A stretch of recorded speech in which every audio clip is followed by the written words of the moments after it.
Nous sommes le 1er Safar 1443 de l'Hégire, mercredi 8 septembre 2021. Madame, Monsieur, assalamu alaikum. Bienvenue au 20h30 sur la télévision Al-Bayan. Voici les principaux titres. L'équipe de la communauté musulmane des aveugles de Côte d'Ivoire, Komassi, remporte l'édition 2021 de Jardin Vacances, une compétition de Radio Al-Bayan qui allie formation et divertissement. Retour sur les temps forts de la grande finale. En santé, le nouveau président de la Société ivoirienne de cardiologie, professeur Roland Guetta, dévoile les axes prioritaires de sa mandature. C'était lors d'une conférence tenue ce matin à l'Institut de cardiologie du CHU de Treichville. Et puis en Guinée, libération d'une dizaine d'opposants arrêtés durant la contestation contre le troisième mandat d'Alpha Condé. Les putschistes se sont engagés à accélérer la libération des détenus politiques.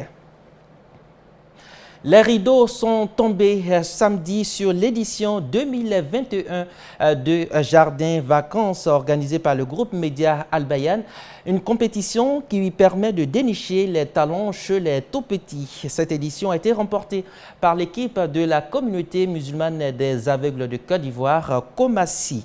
Témoin pour vous, Abdullah Aziz Diallo. 5 équipes représentant Cocody et Yopougon se sont affrontées lors de cette grande finale de Jardin Vacances 2021. La direction générale du groupe média Al-Bayan, les mamans du jardin et la représentante de la marraine ont rehaussé l'événement par leur présence. Cela fait plusieurs années que le jeu concours qui a commencé continue de mobiliser les jeunes et les enfants de tous les quartiers d'Abidjan. Madame la représentante de Madame la marraine, nous vous chargeons de transmettre notre message de remerciement. Remerciement à elle et à son mari qui nous soutiennent depuis le démarrage, avant le démarrage de notre télévision, jusqu'au lieu où nous sommes, et nous leur disons merci. Les enfants, je suis très contente que vous soyez venus nombreux pour cette finale. Au nom de toutes les mamans ici présentes et à mon nom personnel, je vous dis merci et félicitations. Chers enfants, nous voilà à la fin d'une compétition qui vous a permis d'occuper sainement vos vacances. N'oubliez pas les valeurs de fraternité, l'esprit d'équipe qui vous ont animés durant un mois de compétition afin d'être des enfants qui font la fierté de leurs parents et de toute la nation. Occasion pour les équipes de faire montre de leur savoir-faire à travers la récitation du Coran, la présentation de leur commune et le théâtre.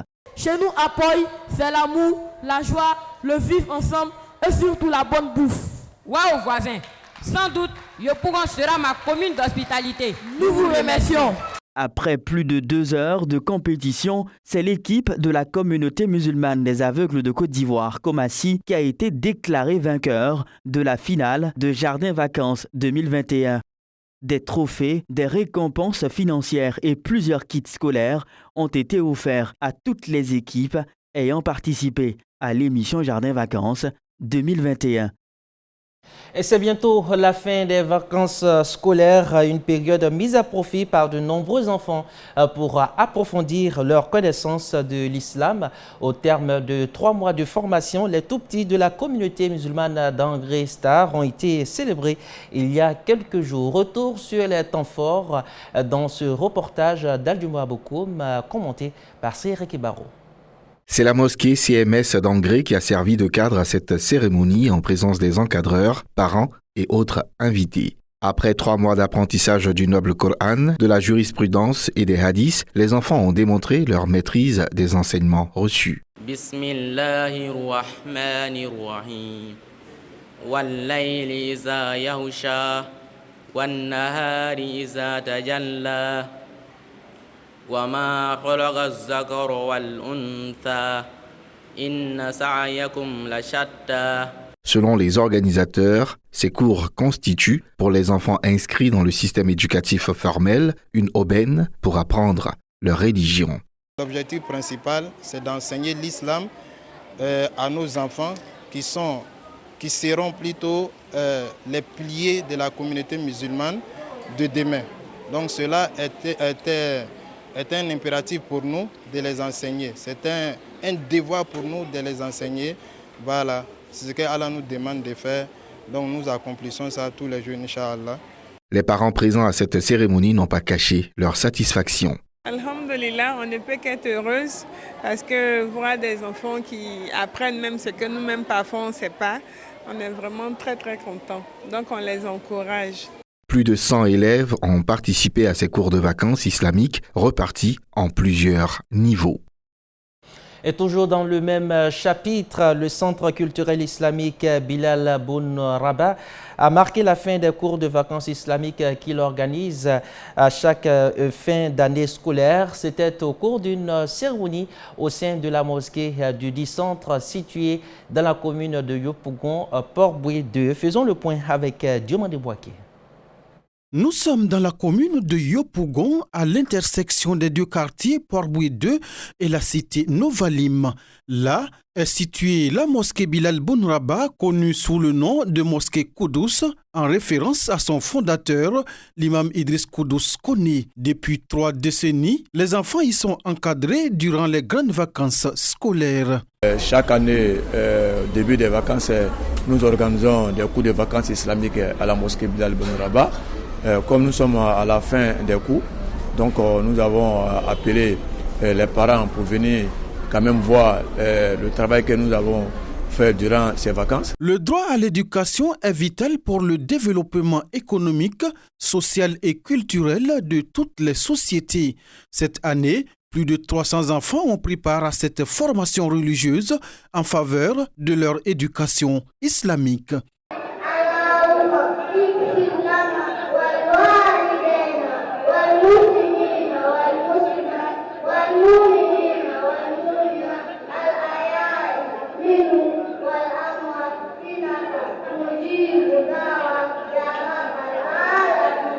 L'éducation est un droit essentiel qui permet à chacun de recevoir une instruction et de s'épanouir dans sa vie sociale. C'est réjouir les parents d'élèves. Ce matin, j'ai été fort surpris par le constat. Ces jeunes enfants maîtrisant le Coran. Je pense que c'est l'éducation de base qu'il faille apporter à nos enfants de plus bas âge. Aussi, puisque nous savons tous que l'islam, c'est la porte du salut. Et ces enfants, je pense qu'en grandissant dans l'islam, en grandissant avec ces valeurs-là, pourront devenir demain des hommes et des femmes qui vont accompagner l'humanité dans tous ses bienfaits. Je suis très contente et je suis très émue de voir cet événement. Parce que vraiment, voir son enfant éduqué par la religion, vraiment, c'est un honneur pour nous. Vraiment, je suis contente. Je dis merci à tous les oustaz, tous ces organisateurs de cette cérémonie, que Dieu les bénisse, qui les donne la baraka. Vraiment, je suis content, je les félicite beaucoup. Bâtie en 1990, la mosquée Bilal Boun Rabah a introduit les cours de vacances islamiques dans son programme d'activités culturelles depuis l'an 1991 sur la recommandation de son fondateur, Cheikh Islam Idriss Koudous Koni. Un mot de santé dans ce journal fraîchement élu à la tête de la Société ivoirienne de cardiologie. Professeur Roland Ngueta a prononcé une conférence au sein de l'Institut de cardiologie au CHU de Treichville. Il était question de défendre son programme d'activité pour lequel il a été plébiscité. C'était en présence des partenaires médicaux ainsi que des acteurs de la presse. Le reportage de Ahmed Bakayoko, Yacoub Koulibaly et Abdullah Aziz Diallo. C'est un exercice oral auquel s'est prêté le professeur Roland Ngueta. Pour convaincre et rallier la troupe médicale à sa cause, le nouveau chef de la cardiologie ivoirienne a détaillé sa planification pour une meilleure prise en charge de ces pathologies cardiovasculaires. Pour lui, il faut tabler sur la formation continue des cardiologues à travers des rapports scientifiques mensuels, mener des campagnes de prévention en dépistant massivement et enfin mettre à la disposition des structures sanitaires un plateau technique de qualité pour assurer un meilleur service. Considérées comme l'une des premières causes de mortalité, les maladies du cœur revêtent un enjeu capital et un cheval de bataille pour la Société ivoirienne de cardiologie. Élu le 4 mai dernier à la tête de la Société ivoirienne de cardiologie lors de la 5e édition d'Africardio, le professeur Roland Guetta tiendra les rênes de cette fêtière pendant les 2 années à venir. Un tour à l'intérieur du pays, inhumé le 1er septembre dernier. Cheikh Karamoko Seni Cissé reste dans le cœur de la communauté musulmane de Bouaké, qui a prié pour le repos de son âme le dimanche à la faveur de la cérémonie de sacrifice du 7e jour. C'était à la grande mosquée de la zone dont il était l'imam principal. La correspondance de Isaac Sounakone et Mamere Koulibaly. Décédé le mardi 31 août à l'âge de 102 ans, l'imam Karamoko Seni Cissé avait consacré sa vie tout entière à l'islam et à la communauté musulmane. 6 jours après son rappel à Allah, la communauté lui a renvoyé l'ascenseur. Lecture du Coran, invocation et recueillement étaient au menu de la cérémonie marquant le 7e jour de sa disparition. La marée humaine était multicolore, composée de plusieurs milliers de fidèles, autorités locales, en l'occurrence le premier magistrat de Bouaké Djibo Youssouf Nicolas et les guides religieux, les chiouk, Badiawari Touré, Mounir Ouattara de Yorobodi, pour ne citer que ceux-là.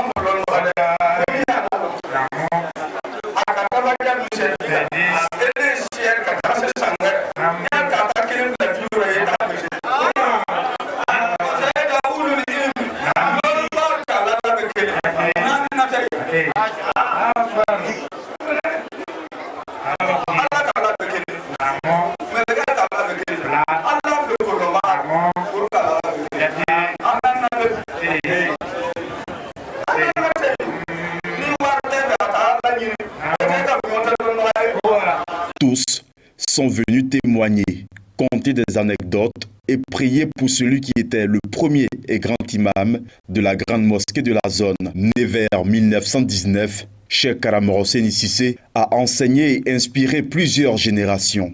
Le poids de l'âge avait réussi à réduire sa mobilité, mais pas sa détermination et sa foi.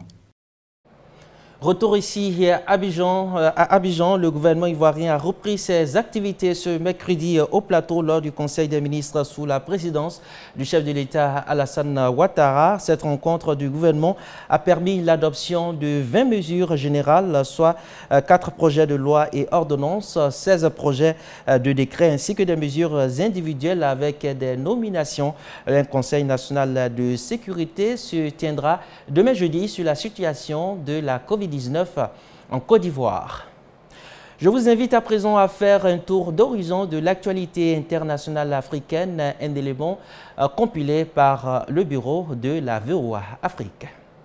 En Guinée, les putschistes qui ont renversé le président Alpha Condé ont libéré mardi un premier groupe de dizaines d'opposants au régime déchu. Le pays attendait mercredi matin les premières décisions d'un sommet de la CEDEAO sur la prise du pouvoir à Conakry par les militaires.